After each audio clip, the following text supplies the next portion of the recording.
guys, welcome to Amazing Life. Look, I've been getting a lot of questions about the camper and kind of how does it work? How much room do you have? A little more, maybe a little more of the lifestyle part of it for those who didn't come to Overland Expo. And so I thought it might be a good opportunity. I am out here in northern Arizona. Absolutely gorgeous, just beautiful landscape. So anyway, I had some extra time and I thought I would give you guys a brief tour. Now, you know, in my opinion, my rig is not complete. I have to say it is a lot further than it was. But I thought this might give you an idea of kind of what it's like when you're actually set up and living in it, and kind of how the camper works while you're in it, and that whole lifestyle aspect of it. So I'm gonna start with the outside on the back. This is pretty much where I do my cooking. Currently, I've got a Frontrunner table. It's not the greatest. It's certainly not horrible, but it's a little thicker than some of the others. One that I'm looking at currently is the Goose Gear. The primary reason I like the Goose Gear is it sinks a long way further back, which gives you a deeper table. But the other thing is it's stainless steel. You can cut things on it, stuff like that, cut up chicken, whatever you want, and then clean it. To me, that's a really powerful aspect. So in the back, here's how I have chosen to manage my chairs. So I've got one chair on this side and then one chair on the driver's side. And of course my chair is out, so that's just the cover for it. But that has turned out to be a really tight place to keep it. Seems to stay in place even off-road. And then of course I've got my fridge on the left. That's useful because I cook back here. Although you can configure it to where it's in the middle if you need to have more crawl space or sitting space in the back. I'm currently using a 5-gallon jerry can for my water with a little nozzle spigot on it, and that seems to be working really well. Obviously I'd love to have something that's a little more permanent and less work to kind of set up, because typically this is kind of packed away and you know, you have to get it out every time. I'm using my 2 Zargus boxes. I have made wood platforms to place on them, and those are actually attached with Velcro. I can step on it without worrying about, you know, denting the Zargus box or maybe pressing on anything that's underneath. Now, when I'm driving, the Zargus box ends up going inside, and I place them right in there. And I have these straps that are currently strapping them down, so that when I go off-road, they don't bounce up and down and stuff like that. That seemed to work really well. It takes me a little longer to do the straps than I want, so I'm still looking for something that's a little quicker. Using the Goose Gear system, I can put tie downs in all sorts of locations. Now, speaking of Goose Gear, honestly, a lot of this organization would never happen without Goose Gear. As you may know, some of my past videos, I made a video where I made my own plate in the back, and that worked really good for what I was using it for. But when I started having to clean it up to where I could live in it, it just got too tight because there was nowhere to put stuff. So Goose Gear supplies a rather large, anyone who has a JL knows that there's a large reservoir underneath there that you can store stuff. So all my recovery gear is back there. It is lockable, so that's very useful. And then there are two more containers up front, and I store a lot of stuff in there as well. I have tried to get away from the black tactical everything, although it seems like a lot of stuff still comes in black. But my medic bag, I could never seem to find it. Now it's a big Vanquest. I picked that up at Overland Expo. I've just put all my medical supplies in it. It came empty. It was just a bag, but it's a good heavy duty bag. It's very similar to the Maxpedition stuff that I'm used to using, so that made a lot of sense to me. Now, as you can see right now, I'm about to step up into using the Zargus box, and so this is kind of the method that I enter the camper. So step, and then another step. This is by far not going to win any Oscars, but hopefully you'll get the idea. And so then you're in here. So it's very roomy, very open, and the way I have it configured right now is not necessarily how I would use it if Holly was with me, because basically I'm carrying my clothes up to the top because it's just easier. What we would do with if Holly were here is we just take the clothes out that we're going to wear the next day prior, and have those sitting on the fridge so that we can just grab them in the morning. But when I'm alone, I just throw those on the left-hand side and move on. As you can tell, there's a lot of room here. This is unfortunately this is a Nemo it's like a sleep system, and unfortunately they don't make these anymore. But as you can tell, it is tied at the bottom, so it actually wraps around the exo pad that is underneath. So this is a 4-inch mattress. It's extremely comfortable, and you just pump it up to the tightness that you want. If you're going to be traveling and you know you're going to be changing elevation, you really do need to pop the valves before you leave, before you compress it down. Not necessarily because there's not room in here, but because if you change elevations the wrong direction, you could put a lot of stress on the bag itself. Down over here, this is kind of like a little nightstand, and that works really good. That is a very powerful USB C and a USB B jack, and there's his and hers, so there's one on each side. So there's another port right there. So obviously we've got ventilation at the very back, and so far I've left that one open. You can shut that up if it's really, really cold. And then, as you can tell, what we're looking out right now through the no-seam ripstop fabric mesh, past that is actually the lid, okay? Even in complete weather, you can have this down about 4 inches and it's still protected from the rain, which I really like. And that's on both sides. Of course, on the top, you've got the upholstery that is like automotive type upholstery. It's really good. I'm so happy because I can stick stickers on there, which is kind of fun. And then, or not stickers, patches, yeah. And so on the back, so I've got the awning up right now. So you can see the awning is, this is a Force Protector awning, and tends to work really good for the setup that the way that we're set up here. And of course this will close up as well, and I've gotten some bugs in, but and then the way this stays kicked out is due to this arm that's actually bowed, and so it keeps tension on the top, and then comes around here, and this is like a marine grade mechanism. I'm not sure what you call this, and then you don't necessarily have to put this in. So far I've only put it in one. I don't ever put it on the other, even though I have one right here. This is just in case it's really, really windy. It gives you the option to secure it and make sure it doesn't fall in on you. So you have that as an option. So this is kind of, you are positioned in what I use as the rear of the bed. You can actually use your feet down here, but I prefer to have the bigger open space down there. And so I am standing on the back of the Jeep. Refrigerator's to my left. And so this kind of gives you an idea of the headroom. My hat's on, and I'm only slightly touching, so there's a lot of room. I'm 6 foot, and so that kind of gives you an idea of the space in here. And that's what really makes a lot of this so usable, in my opinion, because now I'm fully standing, but I also have full access to the bed. And then if I choose, I can sit in the fridge, or sit on the fridge. I'll grab you and bring you around here and place you like that.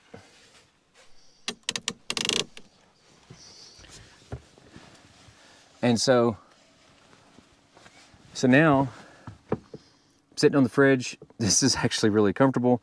If I wanted, I could have a table in here, and I could even put a backrest up here against the back, and it's actually just perfect leg height with this fridge. So this is actually really comfortable.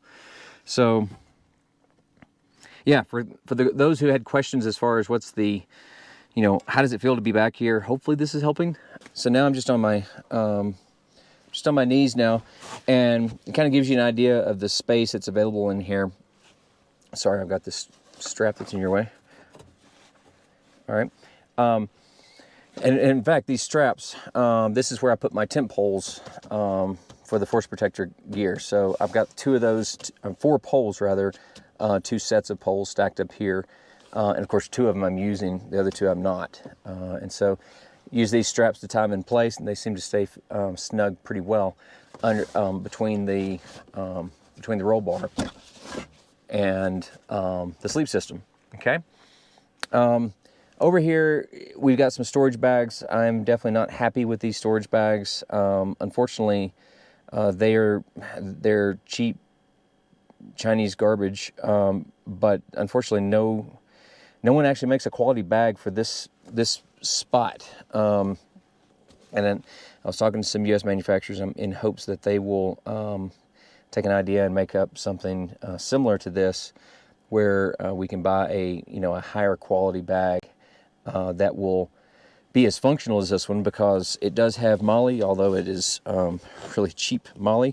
Who knows how long that will last. As you can tell, there's all sorts of things that you can attach to it. I have my paper towels and everything that you need to have access quickly to. I've got bear spray over here, gloves, mosquito netting. There's my bear spray, mosquito net, laundry, clothesline rather. Little clasps that are useful to tie things off quickly. Water bottle, another mosquito net, fire extinguisher.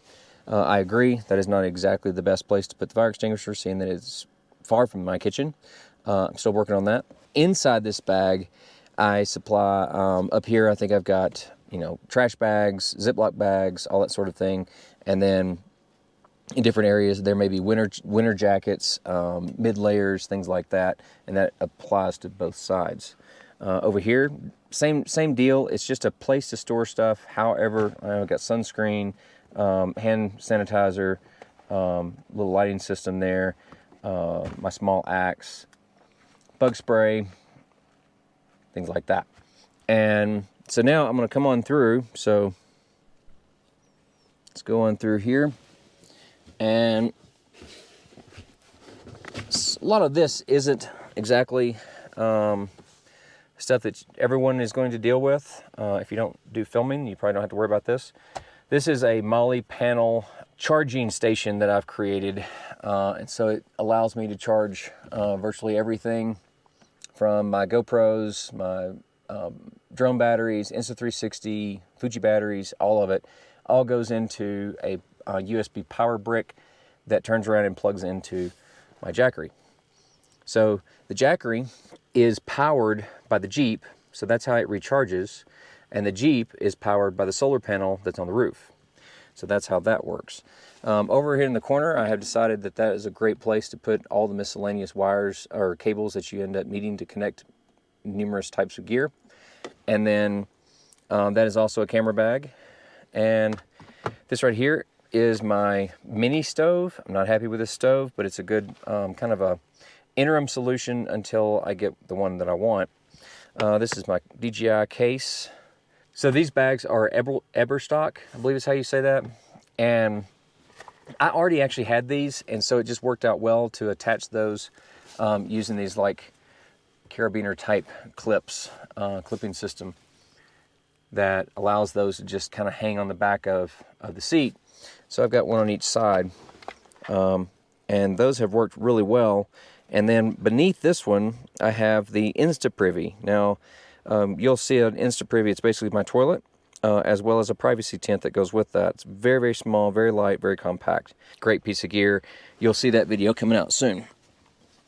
And then beneath this, again, the Goose Gear system is kind of critical to make all this work.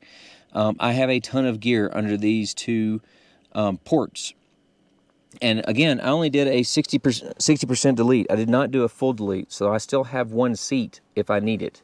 I just have to take the Jackery out and take out my charging panel, and I can have another person in here. That's pretty much it on the back. So let me take you to the front real quick, and I'll show you how I kind of set up the command center. All right, so I'll try to walk you out to give you a feel for what it's like. All you do is you just step,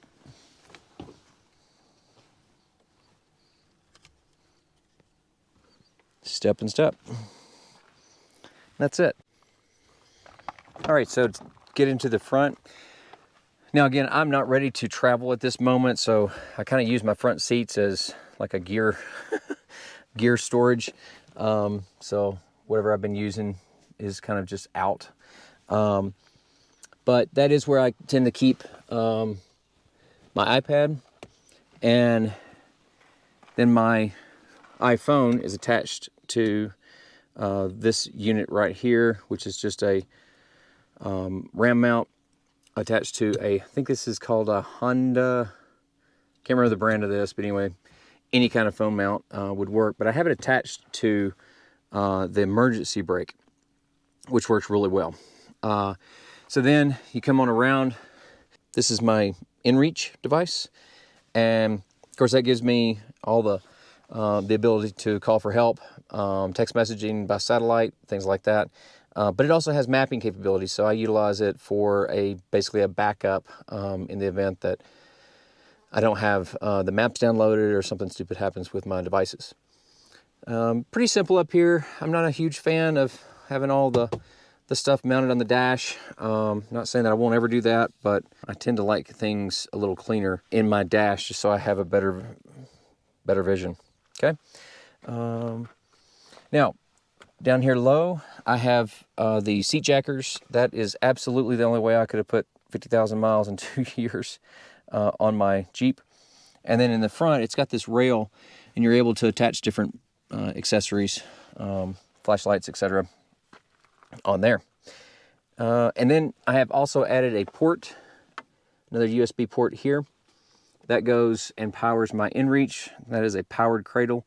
And then it also powers my GoPro device. I think that's it for that. So then we shut that. And a lot of the reason that it got as clean as it did, see if I can do that without killing myself. Hang on.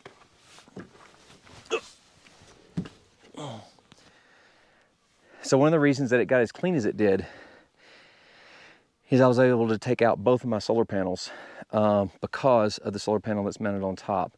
So now you can see here, I have my traction boards mounted on top, as well as one solar panel, one 100-watt solar panel. Honestly, I may end up adding a second one, but right now it's doing pretty well with just the 100. And so it's keeping the Jeep battery charged, which then in turn keeps the Jackery charged. And so that's kind of, and then the Jackery powers my fridge. So that's kind of how I'm doing it right now. So the brain behind that, it's just a Victron charge controller. So it's sitting here underneath the in the hood, and that was actually a really quick install. So guys, I hope this has kind of answered some of the questions that have been popping up, and I'll try to get this posted really quickly so that you guys can use that to help you make a decision on how you want to organize your system. All right, well, that's it for now. I'm David Mays, and as always, make life amazing.